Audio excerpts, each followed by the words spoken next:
At the center, and he has been the director of the center for many decades, and he's been teaching Buddhism in the West for several kind of decades, and he belongs to this lineage called Kagyu lineage, which is one of the oldest lineages in kind of Tibetan Buddhism. And Rinpoche has always kind of graciously accepted my kind of invitation to meet with you guys and to give a talk, to our students from USF.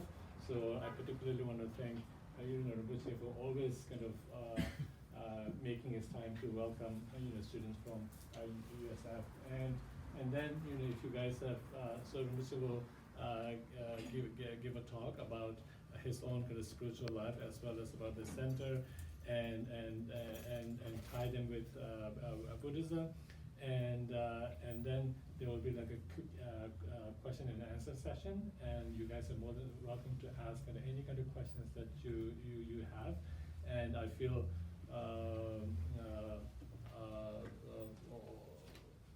so there's no one better who can answer Buddhism-related questions than Rinpoche over here. So of course I'm the professor at USF, but Rinpoche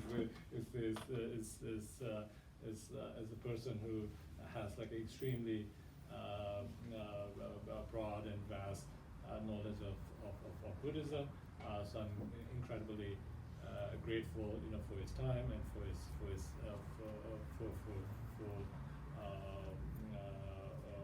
just welcoming all of us here today. Thank you very much, Professor, to comment about me. Even I'm not deserved, but he was very kind. Give very good commentary about my story.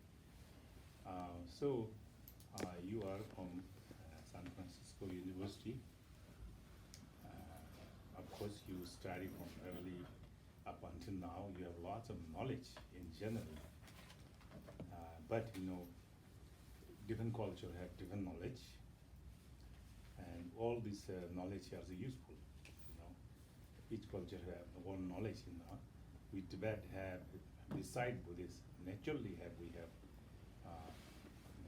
culture, and culture give lots of understanding. That's called knowledge. So you, United States here, you have quite lots that wisdom, understanding in generally. But sometimes we have where you have, no matter what kind of country, your true freedom, you getting very wild, very difficult. Then you not control yourself. You bump into suffering and pain and confuse. That's happening. I think that's the more in this area, United States, in Europe, and that's problem. So this is and not only the one country, but all other countries. And we Tibet, we do too, but we controlled by the teacher. The school teacher have lots of power to control the student, and also we have parents have control. They can, at least 25, they can not independent themselves. In the long culture, nowadays not anymore in Tibet either. So anyway, so professor asked me to do something here. I don't know how much I can do it, but I try. Yes, my own experience. What we're talking today, I talk about. That's my own experience too. I was young. I'm a teenager. I was quite naughty, typical person. But I do have my parents very good. My mom is so loving, kind. My father is not that. But that time I thought, I wish him to die, then I have lost freedom. That's my wrong, my mistake. He is the one, my savior. My mom is not my savior. Mom is spoil me, let go do what I want, not thinking in future, and will be crazy. So he's in the meantime, she'll give love, give everything I needed, but he doesn't see the future I needed. But my father saw that future. So therefore, he was very strict. He spanked me a few times. I don't like him then. Now I think he is Buddha for me. Without him, I can be not like this now. So I was very crazy boy too. So he spanked me, yelling me, shouting me. When I'm home, I see him, I run away. I don't want to come near him.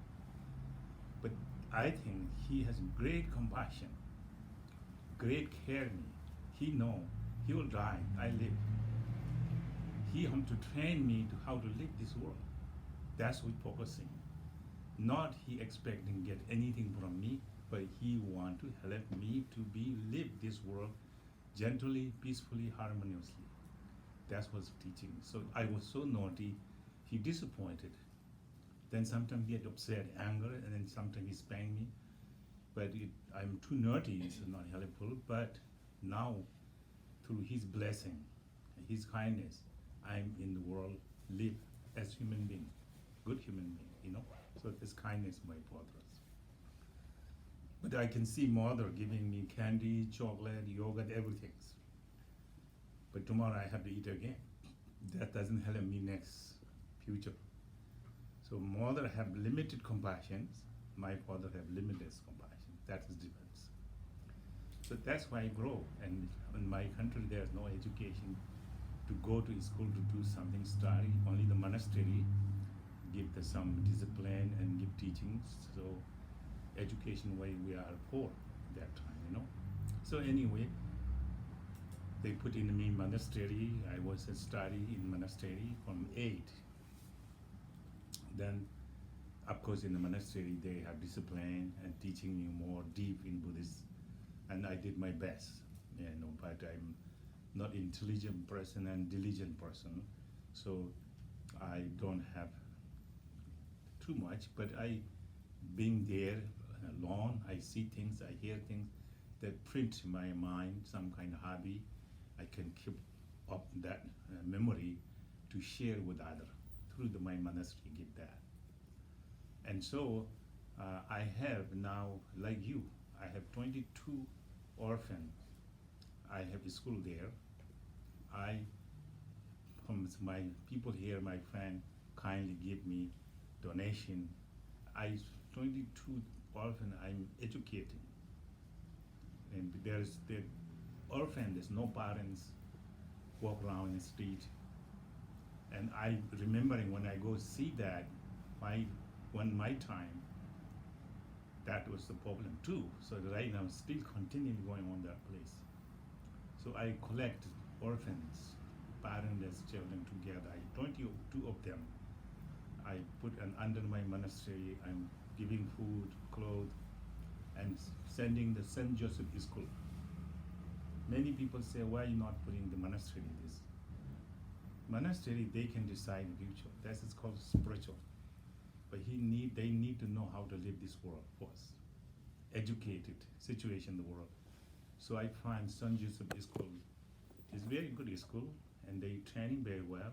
I put them as lots of money, but it is very helpful. So I doing this because my own experience, one early age, no education. So then I thought these children will be like that. So all of them are this. Most of them no parents. Some of there's parent there, but parent cannot, take care of children. So these children I doing because my own experience.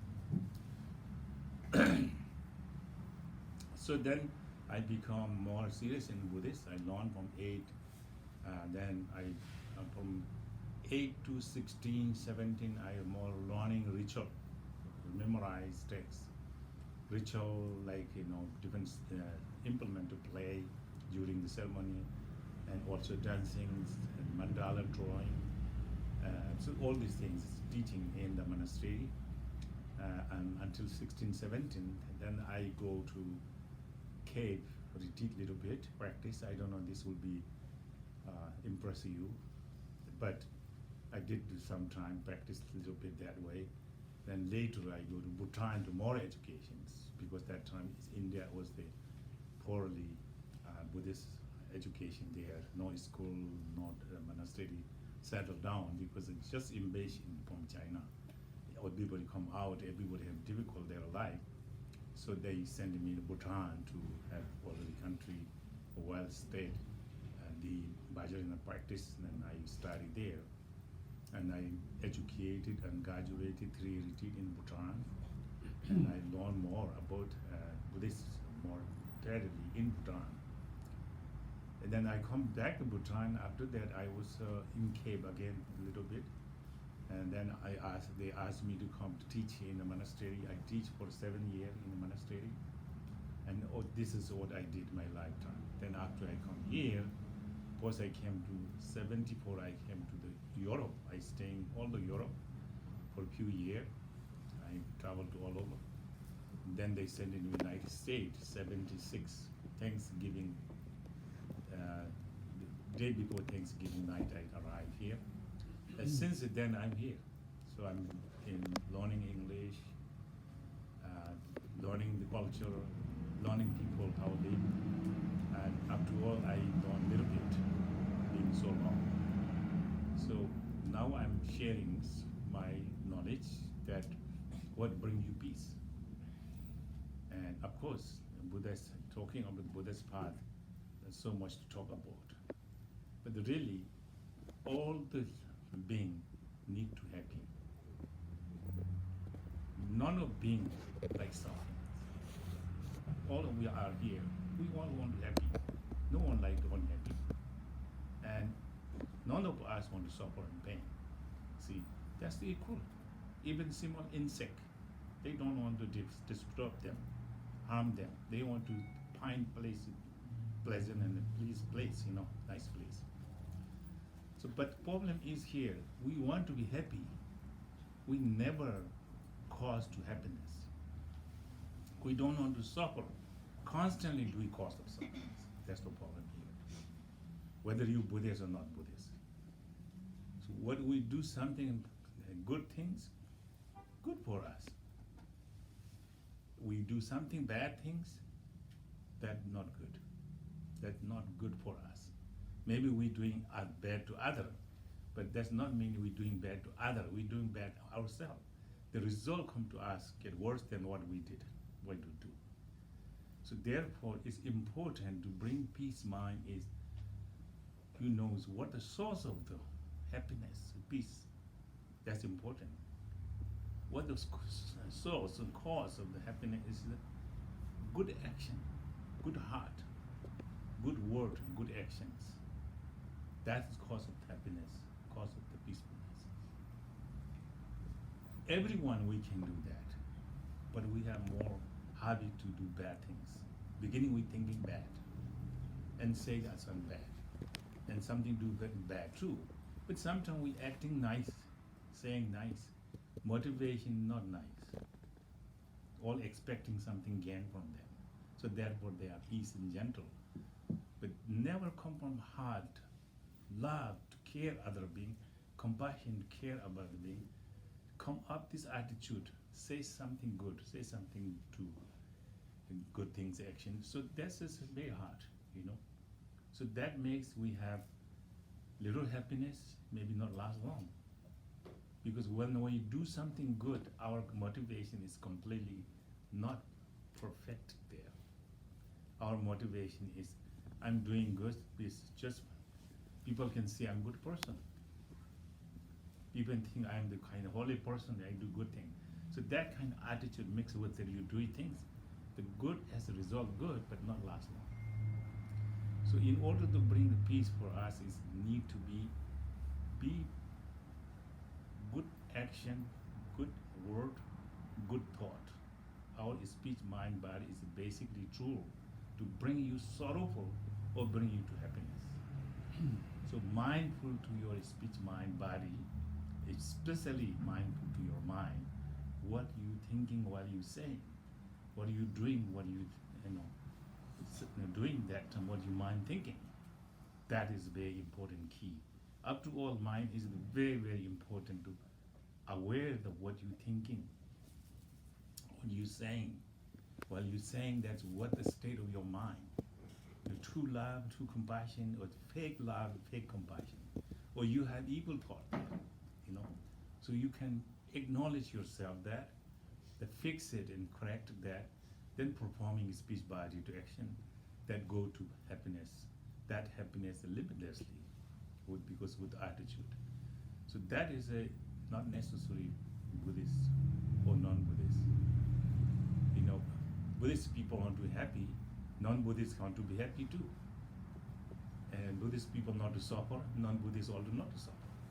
So this is not the kind of theory of the Buddhism. This is theory in general, the cause and the facts, you know. So that is the, the Buddhists mainly focus on that, but go more deeper and deeper. There's lots of things way to talk about. If I started, they'll not finish, then you're not understanding. So therefore, I'm shorting this way. So then I cannot say I'm doing everything good here. I do my best. That's my life. That's I'm focused on myself. So that's it's center founded by my teacher, who put me in the path, and he founded this in '74, and I arrived '76. And since then, I'm kind of directing here center. So I don't know how many people appreciate it on doing what I'm saying, but I'm always saying and doing and thinking the same things. Morning wake up until sleeping, always thinking of I can maintain the center, people can get good out of this place, and even I'm dying, someone come take over and continually doing what I'm doing. You know, that is maybe enough right now what I'm doing, because this will be helpful to beginning start.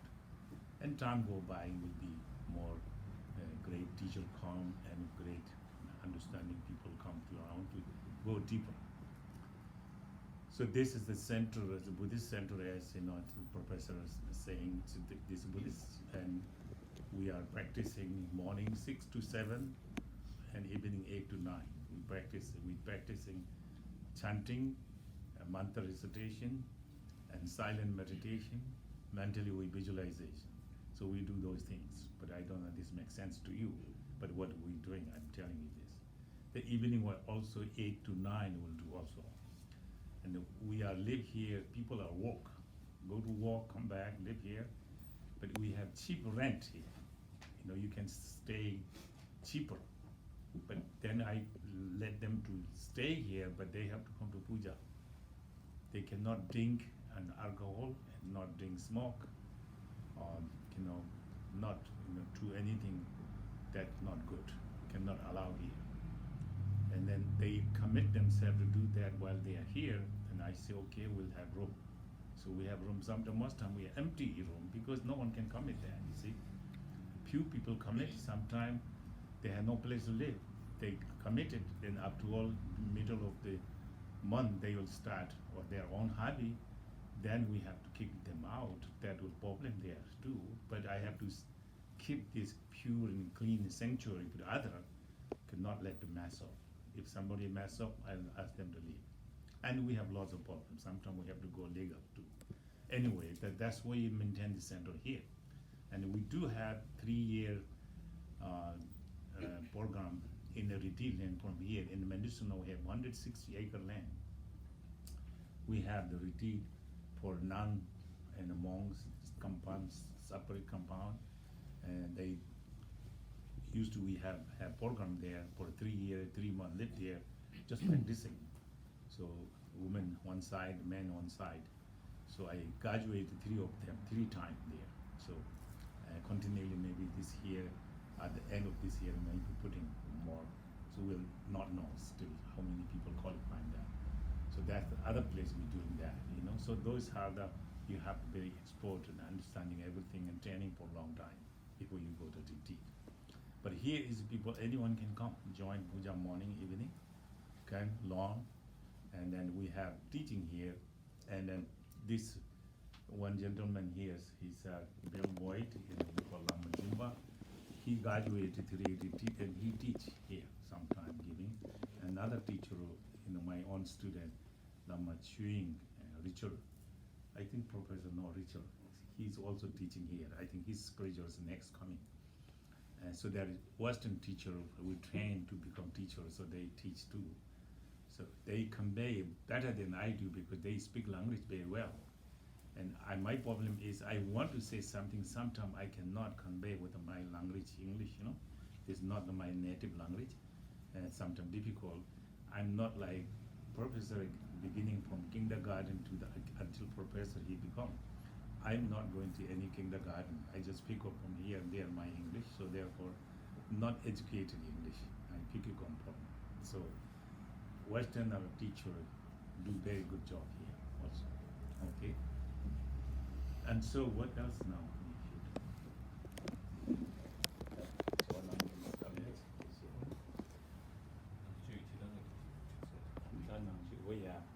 It's Buddhist, you know, the divide into three different kind of path. Buddha giving, teaching different places, pause and second and thought. So again, Buddha is not like come from in the sky, become Buddha, and just appear there Buddha. Buddha is like you and me. He have ego, affliction, emotion, suffering, pain. He renounce, he let go everything and dedicate his life to the pure light, as I'm saying, staying on the bridges, pure thought. So then he, many lifetimes do that, up to all eventually, he become the Buddha Shakyamuni in 2,600 almost now, he's came to world. So he also go through practice. He's not me like this just Buddha there. Buddha, he's studying Buddha. You know, he's long practice and sacrifice himself. They live mountain 6 years without human condition. He lived and meditate. Then he become Buddha. So he teach in first Saranath, Vinaya Sutra, first teaching he gave there after his enlightenment. Second, he teach Paramahansa Sutra in Bolshevik, in Bodh Gaya, near Bodh Gaya, Rajgiri.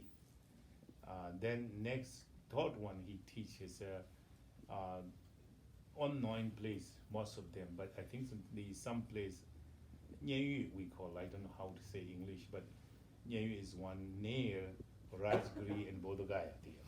So he taught that last one there, and also uncertainty place he teach. So that is, he teach first Vinaya Sutra, and second one he's also Mayana Sutras. So Mayana Sutra he divide into Paramahansa Sutra and Abhidharma Sutra. So he teach Bolshevik, that is the Paramahansa Sutra. And when he teach in Nyeyu was this kind of unknown place he teach, that was called Abhidharma Sutras. So these are the Mayana Sutras. And then in addition to that, he Vajrayana teacher, he teach Vajrayana secret mantra. That was not certainty place, not a specific place. He, wherever people ready for that teaching, they are mentally, then he teach immediately for one by one, not to gathering too much, but he do teach one Goya Samaya Tantra to the inner body.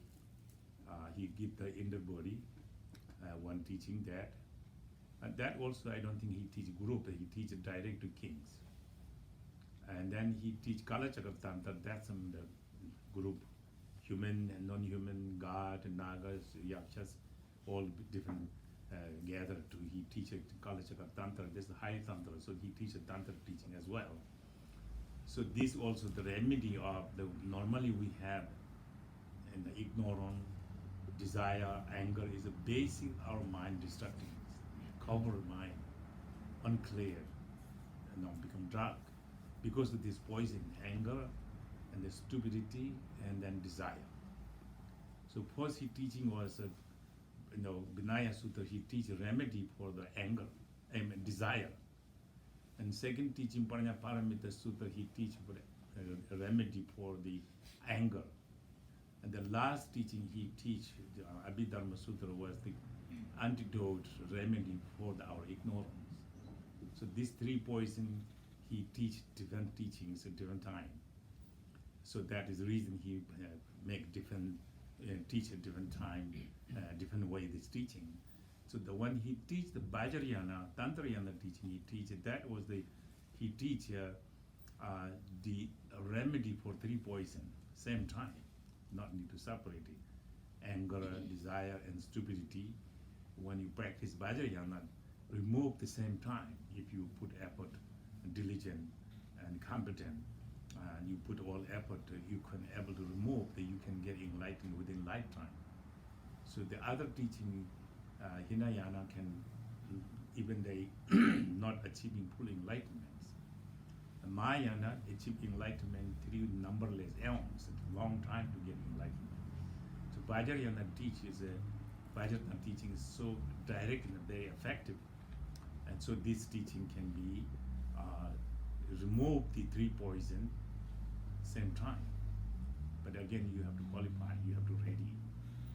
You never be attentive to yourself. Say, I'm ready for this. You have to mentally. You have to enough compassion, enough the view of the emptiness, and then you have enough experience, go through stage by stage. All these need to you are completely done, then you can get enlightenment within lifetime. There's in Tibet we have many great beings has been Milarepa is one of the great human being, but he was a very simple person in the beginning. At the end, he get enlightenment because he was a 12-year renounced from the world, lived the mountain alone to practicing what the Guru had instructed him, and he practiced. Takes a 12 human year, he get enlightenment. So they even not need the whole life, just part of your life, short time you get enlightenment. So these are the Buddhist teaching and method is there. But again, this is I'm going to outlining so what the Buddhist teaching there, so the different way you can go.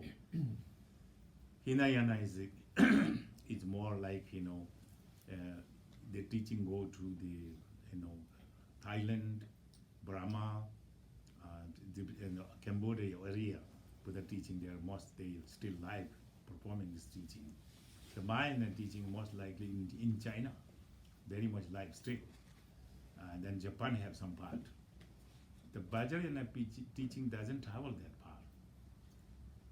The Vajrayana teaching came from India to Tibet directly. But the fortunate, the Tibetan brave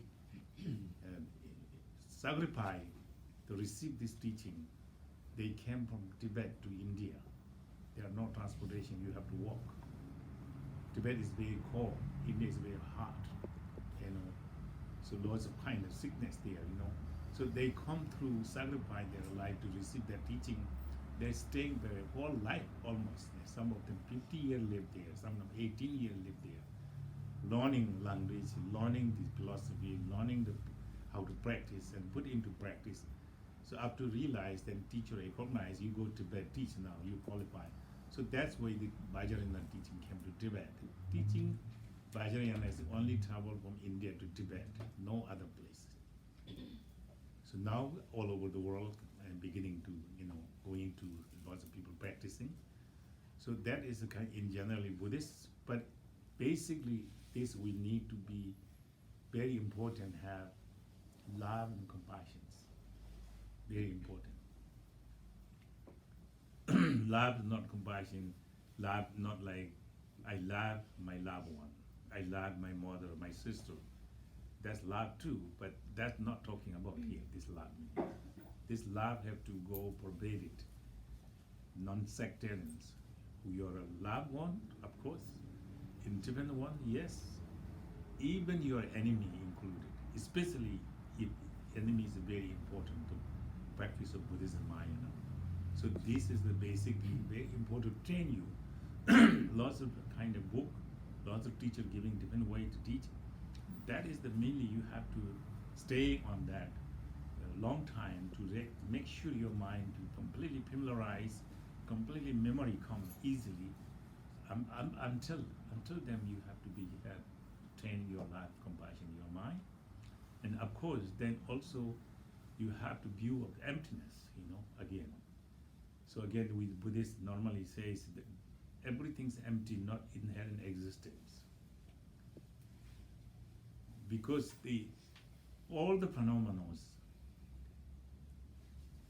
come from the dependent originated. It's not relying on another to get others, so all these are dependent originated, all the phenomena. None of the things you can find without dependent originations. So whatever origination, dependent origination, are not really true existent, and that nature's emptiness. So this have to understanding.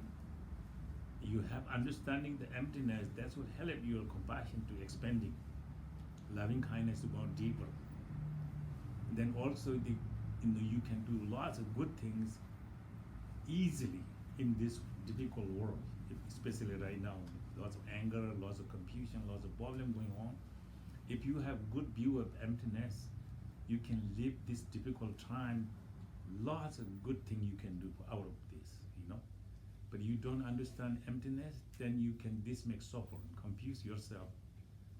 Problem there, problem here, sick there, and lying there, cheating there. Everything's nothing wrong, right there, also wrong. But then you have view of emptiness, make these things not really difficult. In fact, you can use this as a tool for the good deepening your path and liberations. So therefore, that compassion and loving kindness, of course, then you need to have view of emptiness. So then, at the end, your result is called inseparability of love and compassion and emptiness. So that is the kind of goal you achieve. Then in that case, you are free of the suffering, whatever you have now suffered through our ego.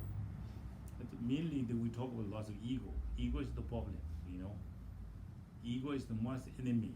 With many lifetimes, he keep us suffering pain, and still continually.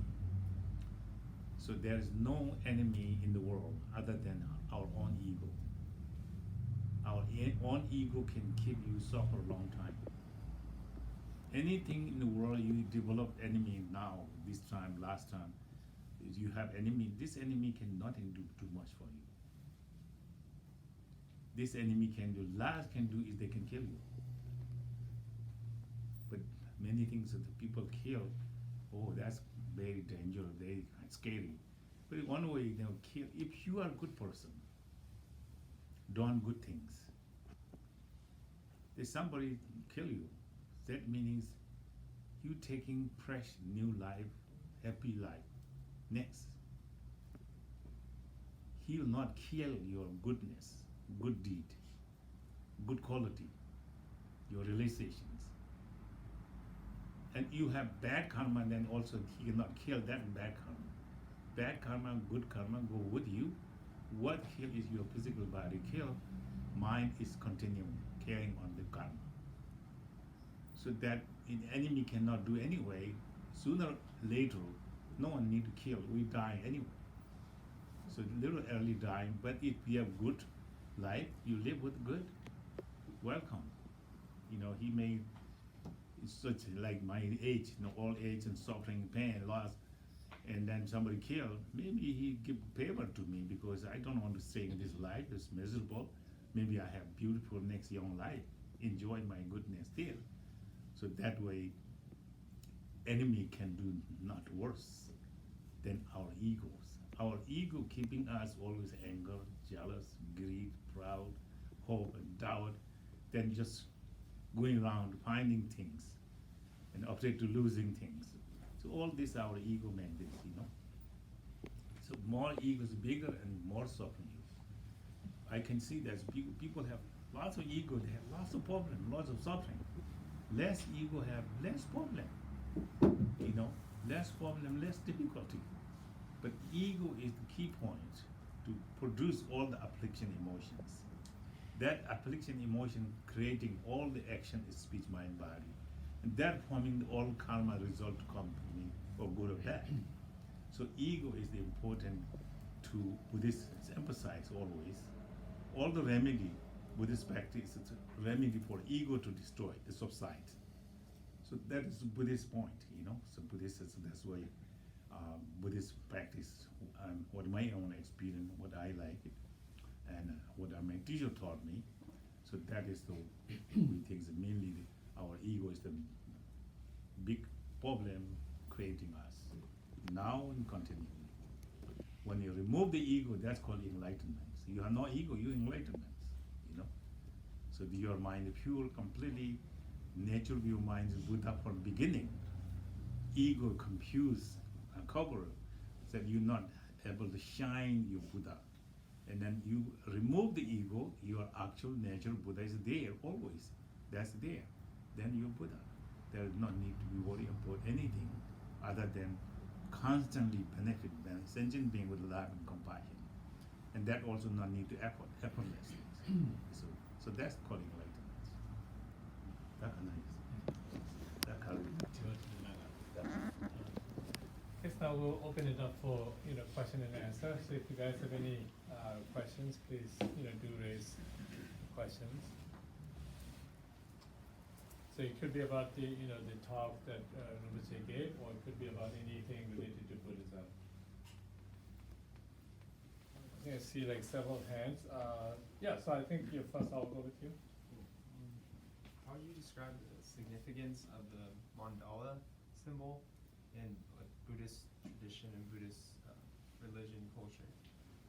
So, Saint Mandala. the mandala symbol you mentioned? Yeah. Saint Mandala. Yeah. Yes. And then mandala, many different kind of mandala. Sand mandala is we draw in sand. Or I guess just not necessarily in sand, just the symbol in general. Just what's the importance? Like image. Yeah. Image.